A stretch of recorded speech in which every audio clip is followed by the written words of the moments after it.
அம்மா. என்னை உருவில் காணும் முன்னே கருவில் கொண்டவள் அவள். நான் பிறந்ததும் ஆனந்தவானில் பறந்திருப்பாள்.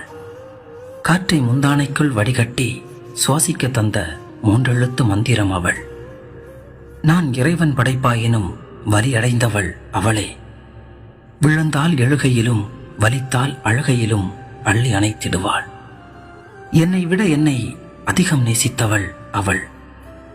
அவள் இரத்தம் கொஞ்சம், அவள் சதையில் கொஞ்சம், அவள் சுவாசம் கொஞ்சம், அவள் பாசம் கொஞ்சம், அவள் ஏக்கம் கொஞ்சம், அவள் பரிதவிப்பு கொஞ்சம், அவள் வலியில் கொஞ்சம், அவள் உணர்வில் கொஞ்சம், அவள் உயிரில் கொஞ்சம், அவள் அழுகையில் கொஞ்சம், அவள் கண்ணீரில் கொஞ்சம் கொஞ்சமாய் அனைத்திலும் சேர்த்து பீத்தெடுத்த மிச்சமே நான்.